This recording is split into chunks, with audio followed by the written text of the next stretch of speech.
Hi guys, so today's video is inspired by the dispute between Jack Fang from Historical Archery and Cabos. Now personally, I do not know either party, so I'm not gonna join into their dispute. It is their personal problem. Let them settle it, and I hope others will not be adding fuel and fire into their quarrel. Alright, that is their problem and we are not busybody. But what I want to address is the so-called hybrid bows. Now, personally, I do not usually call them that name. I would normally refer to them as fiberglass bow with horn decorated belly. And you probably have an idea of where I'm going from this.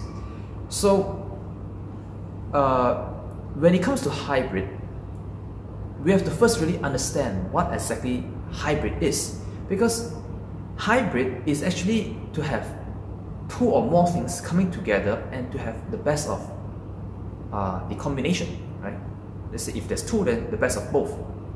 For example, let's say the Toyota Prius hybrid vehicle, right?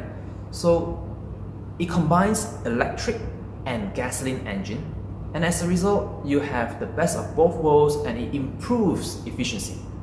Okay? So, of course, it may not be the best vehicle, but it does its job, right? It improves efficiency. In the case of this ring, we are combining different designs and taking the best feature of everything. So, the result is a very small, lightweight, non-cumbersome ring. Okay? It doesn't get in your way. It's very comfortable and the release is extremely clean. What's the disadvantage? Well, probably a little bit difficult to craft, so it may cost a little bit more because long hours of labor. Other than that, well, you can call it a hybrid because it really takes the best feature from everything that it took the character from. Whereas the so-called hybrid bow, right? What did it took from? Is it better? Or actually worse? Because if it's worse, you don't call it a hybrid bow. It's just a trash bow, right? So here we have just a normal fiberglass bow, just a fiberglass bar, add a piece of wood, add a piece of cedar here, you bind them, you glue them, wrap with leather. There you go, fiberglass bow. The biggest advantage of such a bow, they are extremely durable. I mean, there's so little failure point, right? I mean, what's gonna fail? Maybe the glue can break here, maybe the glue can fail here, but they're also bounded, which is why they are usually very ugly. Not much failure point. The limb is not gonna delaminate. Well, maybe unless you overdraw them, but I mean, every other bow, if you overdraw them, it's gonna break. So there's really not much failure on the bow, and the biggest advantage of such bow is their durability. What about hornbow? You might think hornbow is the magical, divine bow that is gifted from heaven and imbued with I don't know, some spiritual power that can cast the arrow at hypersonic speed, and there's no vibration, as if no one has shot the bow, it just flew by itself. You might think that way, right? But it's absolutely not true. Hornbows are not as efficient as you think. They are actually, in fact, quite inefficient. And it's actually quite obvious. You see, a good bow is all about, strength to weight ratio. That is to say, the material has to have a lot of strength for the least weight. And that is why carbon, at this point, carbon is probably the best. Of course, fiberglass is not far behind. There are synthetic material, there are modern material, but they are very good. They have very, very high strength to weight ratio. Horn and sinew is not. They are far below, far down on the list. They are not very strong for its weight. Compared to wood, yes, they are stronger compared to wood. So in the old days, where you have pretty much, I mean, the best you can get is like wood, steel, horn and sinew. Well, then horn and sinew is a good choice to make a bow. That's the best you have. But with modern days, no, it's not. It is definitely not the best. If you don't argue, you can argue all day long, but let me tell you this. Do you know the flight archery record of the current flight archery record? So if I remember correctly, the like unlimited foot bow, that is to say you're gonna shoot the bow with your foot, and the poundage I believe is unlimited or whatever, it's 1.7 kilometers. I may not remember exactly, but I'm just giving roughly. Okay, 1.7 kilometers. For handheld bow against synthetic material, it achieves 1.3 kilometers. Horn sinew is 850 meters. Significantly far. Horn sinew is nothing. It's too far. It's like being smoked. It's gone. Horn and sinew is just no way. So, and to add salt to the wound, that 850 meters is achieved by some Ottoman Sultan, which I don't remember his name, many, like hundreds of years ago, and has never been broken since. Okay, it has never been broken since. So that is probably like the best you can achieve. Okay, and it's no way near what can be achieved with the modern synthetic material. So is hornbow as efficient? No way! No goddamn way! Absolutely no. It's not gonna be. Because if it is, I can tell you, all the companies is gonna be queuing up to buy horn. Okay, big companies that make bows, Hoyt, Matthews, whatever, NASA, all this space exploration, whatever, aircraft, Boeing, Lockheed Martin, they're gonna like, wow, I'm gonna go for sinew and horn because they are so strong and so good. They're gonna make the best of whatever product they make. Okay, but they don't. They absolutely will not bother with the material because it is no way, no absolute way. They're not gonna be as good as the modern synthetic material. That's the truth. Okay, and truth is ugly. You never say that, oh, the truth is so good. I know I'm stupid, so nobody likes to hear the truth, and truth is ugly. Okay. So horn is not the most efficient material to use. Probably the only advantage, benefit that you get is really more of bragging rights, as well as just a like heritage. I want to have a piece of hornbow just for like a collection purpose, for heritage. I just like to have a historical bow with me. Okay, whatever.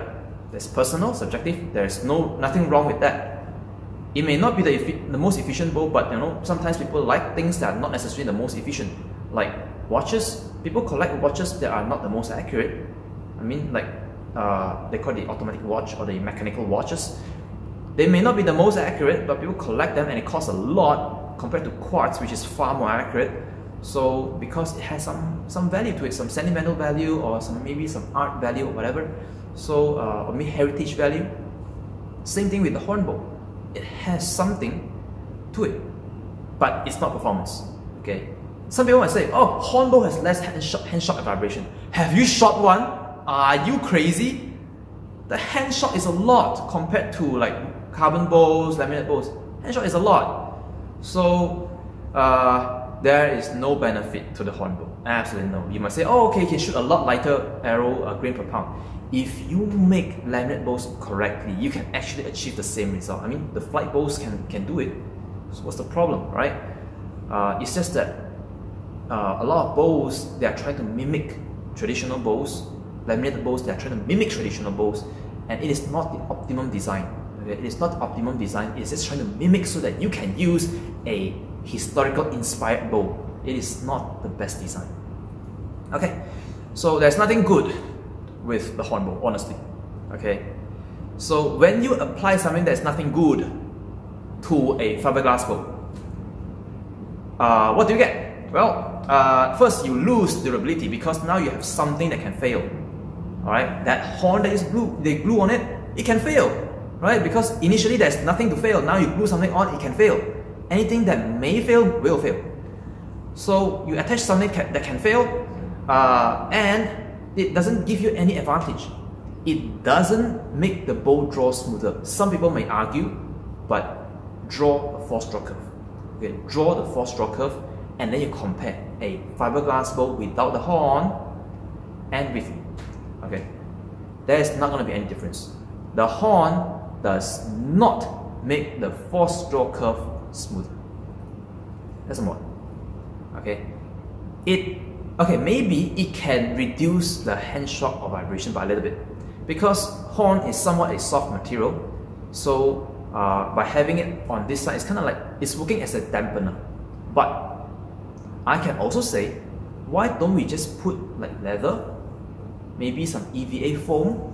It does the same job, right? It absorbs the shock.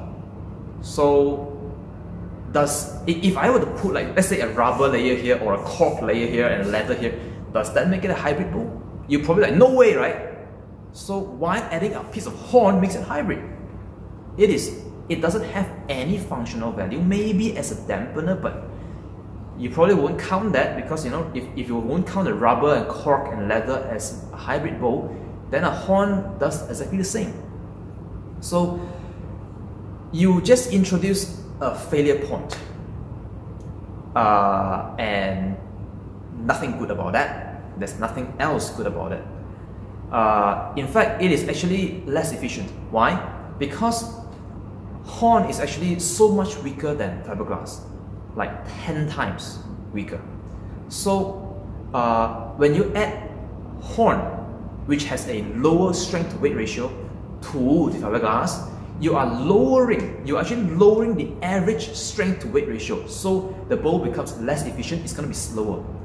Of course, some are going to argue, oh, but you know, who make whatever bow is so fast? Really, did you test them under the same condition? Because I've seen some who test them, oh, very fast bow, but they draw like 30-31 inch, and they achieve speed that is like so ridiculously slow compared to the bows I have. Like these bows here, these carbon bows here from Mariner, at 12 grain per pound, I'm getting close to 190 out of a 30-pound bow. Alright, so you're talking about like, oh, almost close to 200 feet per second out of like very high poundage bow, and drawing to like really ridiculous draw length, and the bow is stacking like shit. That is not efficient. That is crap, trash performance, garbage. Alright? So, you gain absolutely nothing. You gain nothing by combining horn to fiberglass. But you actually introduce failure points. So, there is nothing good from there other than maybe looking good and bragging rights. And then the thing just failed. Alright, the thing just failed. Which is why this dispute came out in the first place. It fails. I'm going to explain why it fails after this. Okay. So, do you call such a thing a hybrid? It is a trash. It is a garbage design. I don't know who came up with this idea in the first place. It's so stupid. Okay. I may offend people. Okay. But I don't care, because this is the truth. And truth is always ugly. Alright, so why exactly did it fail? Now I'm going to tell you. Now, I'm not a bow maker. Okay, I don't make bows. And I don't craft horn bows. In fact, I don't even own a horn bow. So I probably know little about horn compared to some of the horn bow makers. But one thing I do, you see these rings, these horn rings that we make and we sell, we do have some experience with horn. And we know that when they are alive, okay, when the animal is still alive, these horn are supplied, I mean there's blood vessels through them, right? So they are supplied with nutrients and when the animal dies and is harvested, taken off an animal, they are no longer supplied with nutrients, so they start to dry up. Eventually, if the horn is too dry, there's too low in moisture and too low in oil content, they will actually crack. Okay, so to maintain the horn in a good shape, moist and flexible and durable, you need to add a wipe or take care with it with oil. Okay, this is a special blend of oil. I have no idea. We buy them, we didn't make it ourselves. Oil is necessary to protect these rings, horn material, from drying out. So, if you attach a horn that is either one of two cases, either it's too dry, okay, or it is not dry. And if it's not dry, it means there's oil and moisture content on it, correct? Do you know epoxy glue that they use to glue this thing on the bowl absolutely hate moisture and oil? If you have oil and moisture, then the glue is not at its full strength, it's not bonding well with the horn. And if it's dry, it bonds well, but then your horn is going to crack. So this is an absolutely stupid idea to put horn on the fiberglass. Okay, so of course, is it to say that you cannot do it? Yes, you can. I'm going to teach you. If you use only a very thin layer, very thin layer, so it's really purely decorative purpose only, then the bowl may actually survive. Because, you see, now imagine that this is the bowling from the side. When you bend it, this side stretches, you see the gap there increases, it stretches, right? The other side, the gap becomes nothing, it compresses, okay? You're attaching horn to this side, okay? So, when you pull the bowl back, it compresses and fiberglass is really strong.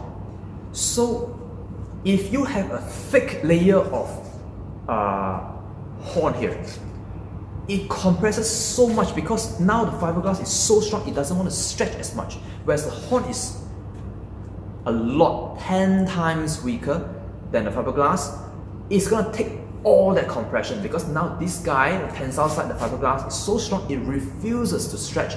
All that compression is taken by the horn is going to crack.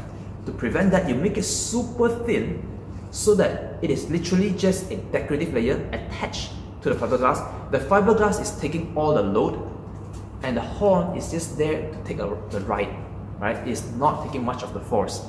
Then it can work.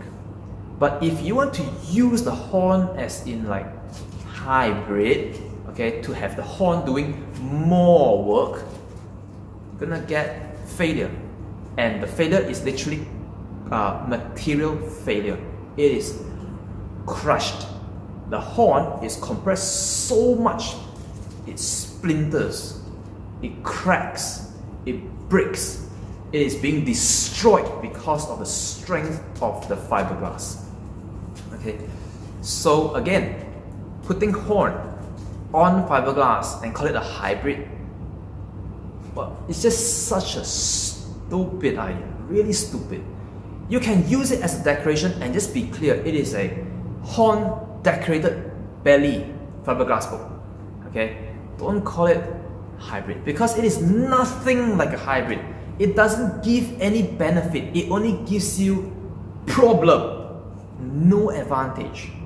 Okay, if you think, okay, I would like to add it because I want to reduce the hand shock and vibration, just put a thin layer of rubber foam or EVA foam that will help you absorb a lot of the shock and vibration. So that in fact actually would be a better idea because since they are like soft, they won't delaminate as easily as the horn. If you had to buy bowls, honestly, this is my opinion, you either go, if you are cheap, go fiberglass. Okay, just go fiberglass. And don't try to brag or hyper decorate it to the point of a hybrid bowl, whatever trash. Okay, just simple fiberglass bowl. It works. if you're on a budget, oh, there's no shame in it, okay, because that's your budget and this is what you can do, you can buy with your money. Fiberglass bowl is okay, there's no shame in it. If you want to have a better performing bowl, okay, a high performance bowl, go with laminated. Really, not hornbow, okay? If you want performance, go with laminated bowl. And don't even try to fake it. Don't try to fake the laminate bowl as to look like hornbow, because laminate bowls, different material have different optimization. A design that's optimized for a synthetic material, the modern material, will not look like the hornbow. Don't try to mimic a hornbow. If you try to mimic the hornbow, you're putting a design that is absolutely not efficient for the bowl, for the material, into the bowl. And it's gonna actually be less efficient. Okay? So laminate bowls, let it be laminate bowls. Okay? There's no point, no shame to be a laminate bowl. Just let it be. Okay? Don't try to like make it a hornbow. Laminate bowl is laminate bowls. Or if you have the money, you want the, you know, the art, the heritage, the culture, the bragging rights, the story, you can have hornbow, right? And just go full out. I mean, if you want, just go hornbow. Or maybe you want all that, but you're just kind of low on budget. Well, there is actually a choice. You know, the like self bowls, bamboo bowls, wood bamboo bowls. They are all natural bowl as well, right? And there's no shame using this. Absolutely no shame. It may not be the hornbow you like, but then, well, it's natural bowl, and in fact, actually, I do like them a lot. I hope actually more people will start to use them. They are really not as bad as you think. A lot of people think that, oh, the self bowls, wood bamboo bowls, they are not as efficient. Yeah, they are not as efficient. In fact, hornbow is the same. It's not as efficient because natural materials are not as efficient. But you know, these are affordable natural bowl. I can't afford hornbow, seriously. Alright, so I'm not trash talking them, but the thing is, they are being pedestalized. I don't know, like you're worshipping hornbow, and it is really not there to be worshipped. So buy the bowl that suits your goal. Okay, if your goal is bragging rights at a cheap price, yeah, you can go with the hybrid bowls. But if you want to use the bowl, no, don't go with the hybrid bowls. That's it.